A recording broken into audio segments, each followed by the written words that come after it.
Hi hello అండి, welcome to our channel Uma the banking aspirant. So ఈరోజు ఈ video చేయడానికి ఇంపార్టెంట్ రీజన్ వచ్చేసరికి చాలామంది రీజనింగ్లో ఎగ్జామ్ ఎలా అటెంప్ట్ చేయాలి, ఎలా మార్క్స్ అనేది స్కోర్ చేసుకోవాలి, ఇలా చాలా డౌట్స్ అనేది అడుగుతున్నారు. సో వాళ్ళ కోసం ఈ పర్టికులర్ వీడియో అనేది చేయడం జరుగుతుంది.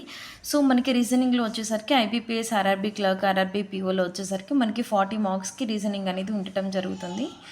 సో ఈ 40 మార్క్స్లో ఏమేమి ఉంటాయి, ఫస్ట్ మనం ఏ క్వశ్చన్స్ అనేది పిక్ చేసుకుంటే త్వరగా సో ఏ క్వశ్చన్స్ ఉంటాయి, సో ఎలా చేస్తే మనము ఎగ్జామ్లో ఎక్కువ అటెంప్ట్ చేయగలం, అలాగే మార్క్స్ అనేది ఎక్కువ స్కోర్ చేయగలం అనేది కూడా నేను క్లియర్గా ఈ వీడియోలో చెప్తానండి.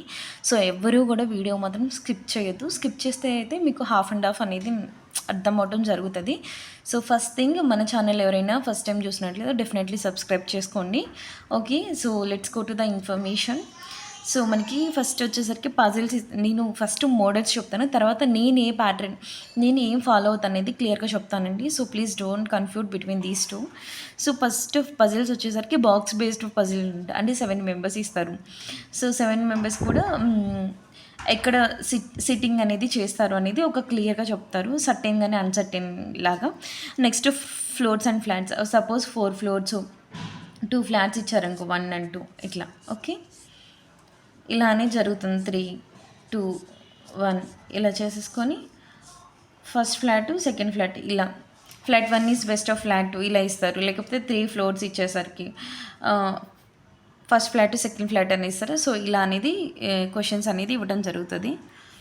నెక్స్ట్ వచ్చేసరికి మనకి సిట్టింగ్ అరేంజ్మెంట్, సిట్టింగ్ అరేంజ్మెంట్లు కూడా సర్కిల్ ఉంటుంది, ట్రయాంగిల్ ఉంటుంది. సర్కిల్ అంటే ఇలాగా, అండ్ నెక్స్ట్ ట్రయాంగిల్ అంటే ఇలా ఇస్తారు. సో ఇన్ అండ్ అవుట్ ఇస్తారు. ఇది కూడా సర్కిల్ కూడా ఇన్ అండ్ అవుట్ ఇవ్వచ్చు, లేకపోతే ఇన్ ఇవ్వచ్చు, అవుట్ ఇవ్వచ్చు. 8 మెంబర్స్ 10 మెంబర్స్ అలా ఇవ్వడం జరుగుతుంది. అండ్ నెక్స్ట్ రెక్టాంగిల్ ఇస్తారు. రెక్టాంగిల్ వచ్చేసరికి ఇది రెక్టాంగిల్ అనుకోండి. రెక్టాంగిల్ వచ్చేసరికి బిగ్గర్ సైడ్ ఏమో 2 మెంబర్స్ కూర్చుంటారని చెప్తారు. సో మళ్ళీ ఎడ్జెస్లో ఇలా కూర్చుంటారని ఇవ్వచ్చు. ఓకే, 8 మెంబర్స్ అవుతుంది. లేదు అనుకో, ఇటు వచ్చేసరికి 3 మెంబర్స్ అంటారు. ఇలా మ్యాక్సిమం ఈ 2 మోడల్స్ వస్తాయి రెక్టాంగిల్. ఇంకా స్క్వైర్ అంటారా, corners, middle, in and out ఇవ్వచ్చు. కార్నర్స్లో కూర్చునే వాళ్ళు అవుట్ ఇవ్వచ్చు, మిడిల్ కూర్చునే వాళ్ళు ఇన్ ఇవ్వచ్చు. ఇలా డిఫరెంట్ మోడల్స్ ఉన్నాయి. మీరు ఒక పని చేయండి, మీరు సపోజ్ ఈరోజే స్టార్ట్ చేసినారు, సిట్టింగ్ అరేంజ్మెంట్ స్టార్ట్ చేసినారు, ఈరోజు సర్కిల్ చేశారు, రేపు రెక్టాంగిల్ చేయండి. రెక్టాంగిల్లో ఒక 3 to 4 క్వశ్చన్స్ అనేది సాల్వ్ చేయండి. నెక్స్ట్ ట్రయాంగిల్కి వెళ్ళండి. ట్రయాంగిల్లో 3 to 4 క్వశ్చన్స్. ఇప్పుడు సపోజ్ మొత్తం ఇన్ తీసుకున్నారు అనుకో, ఇంకోటి అవుట్ తీసుకోండి, ఇంకోటి ఇన్ అండ్ అవుట్, 2 అలా తీసుకోండి. నెక్స్ట్ స్క్వైర్ వచ్చి కూడా మోడల్స్ అనేది ఉంటాయి కాబట్టి మీరు మ్యాక్సిమం నెంబర్ ఆఫ్ మోడల్స్ అనేది చేయగలిగితే మనకి ఎగ్జామ్లో ఏంటంటే స్పీడ్ పెరుగుతుంది. సో అప్పుడు ఏంటంటే మనం ఎలాంటి క్వశ్చన్ ఇచ్చినా కానీ ఈజీగా చేయం. ఇప్పుడు లీనియర్ సిట్టింగ్ అంటారు. సపోజ్ రో 1, 1, 2, 3, 4, రో 2 ఇలా ఇస్తారు. రో 1 is facing the north direction, రో 2 is facing the south direction అని ఇచ్చారనుకో, అంటే ఇటు సైడ్ రైట్, ఇటు సైడ్ లెఫ్ట్ వస్తుంది. సో ఏబిసిడి పిక్యూఆర్ఎస్ ఇలా ఇవ్వచ్చు, లేకపోతే పర్సన్స్ నేమ్స్ ఇవ్వచ్చు. సో లీనియర్ సిట్టింగ్ ఇస్తారు. బ్లడ్ రిలేషన్స్ అంటే తెలుసు కదా మనకి, రీజనింగ్లో ఫస్ట్ కాన్సెప్ట్ మానవ బంధుత్వాలు అంటారు తెలుగులో, తెలియదు నాకు. సో బ్లడ్ రిలేషన్స్ చాలా ఈజీగానే ఉంటాయి. కాకపోతే mother in law, father in law, mother side అంకుల్నేమో మెటర్నల్ అంకుల్, ఫాదర్ సైడ్ అంకుల్నేమో పెటర్నల్ అంకుల్, ఈ 2 కొంచెం కన్ఫ్యూజింగ్గా ఉంటాయి. సో ఇది కూడా క్లియర్గా నేర్చుకోవడానికి ట్రై చేయండి, ఎందుకంటే 3 మార్క్స్ ఈజీగా వస్తాయి. కోడెడ్ ఇన్ఈక్వాలిటీస్, ఓకే, అందరికీ ఈజియెస్ట్ టాపిక్ అని చెప్పవచ్చు.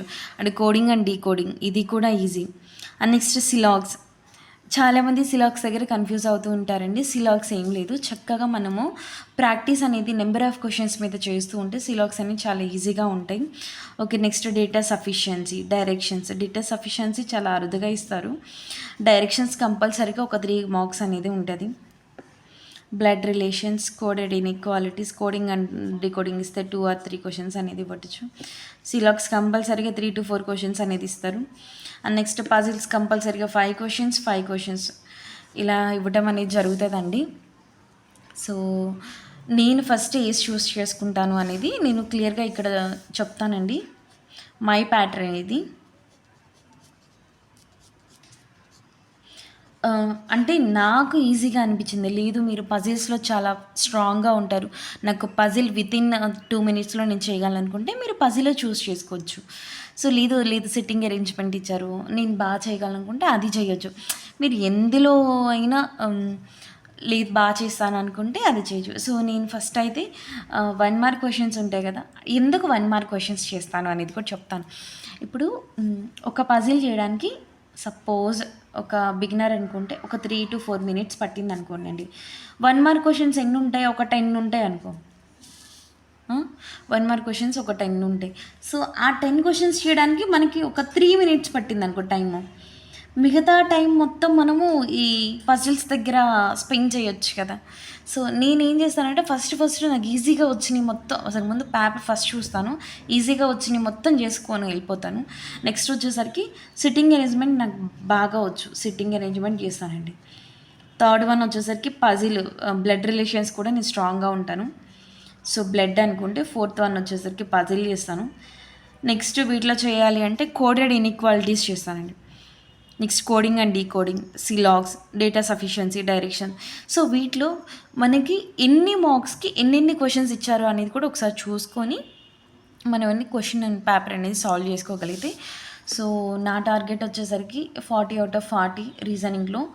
సో మీరు నా last videos and next IBPS RRB clerical అనుకుంటా, మామూలుగా ఎగ్జామ్ అటెంప్ట్ చేసింది నేను పెట్టాను లాస్ట్ టైం, ప్రిలిమ్స్ మార్క్స్ అవి నావి. సో అవి ఒకసారి మీరు చెక్ చేయొచ్చు. నాకు 76.25 మార్క్స్ రావటం జరిగింది అవుట్ ఆఫ్ 80 మార్క్స్. సో అంటే నీ రీజనింగ్ పర్ఫెక్ట్గా అటెంప్ట్ చేయబట్టి ఇన్ని మార్క్స్ అనేది రావడం జరుగుతుంది.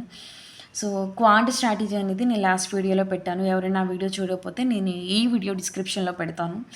సో ఏదైనా కానీ ఒక టాపిక్ నేర్చుకుంటే మాత్రం పర్ఫెక్ట్గా మ్యాక్సిమం, సపోజ్ సిట్టింగ్ అరేంజ్మెంట్ ఇది పర్ఫెక్ట్గా ఒక 10 క్వశ్చన్స్ హోంవర్క్లా చేయండి. నెక్స్ట్ లేదు మాకు కోడెడ్ ఇన్ఈక్వాలిటీస్ రావు అనుకుంటే ఇవి ఒక 15 క్వశ్చన్స్ అలా చేయండి. సో మీరు ఏదైతే ఒక డే టాపిక్ అని ఉంటుంది కదా, మీరు కంపల్సరీగా డేకి 1 టాపిక్ అనేది నేర్చుకోవాలి. సో ఆ నేర్చుకునే టాపిక్ని క్లియర్గా చేయడానికి ట్రై చేయండి. సో కన్ఫ్యూజ్ అవ్వద్దు మోడల్స్ మధ్యలో. సో నెంబర్ ఇప్పుడు సపోజ్ మీకు 40 మార్క్స్కి ఒక 28 అటెంప్ట్ చేయగలుగుతున్నారు, కానీ పర్ఫెక్ట్ యాక్యురసీతో ఉంది అంటే మీరు ఏది అటెంప్ట్ చేయలేకపోతున్నారు అనేది కూడా ఒకసారి చెక్ చేసుకొని అది మీ డైలీ షెడ్యూల్లో ఒక పార్ట్లా చేసుకొని దాన్ని ప్రిపేర్ అవ్వడానికి ట్రై చేయండి, ఈజీగా అవుతుంది. ఓకేనా.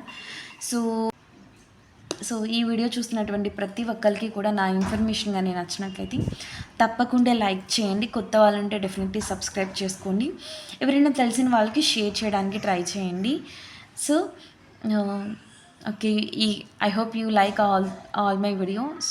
సో డెఫినెట్లీ ఈ వీడియో మీకు యూజ్ అవుతుందని నేను అనుకుంటున్నాను. Okay, thank you so much. Thank you guys, thanks for your support first of all. Thank you.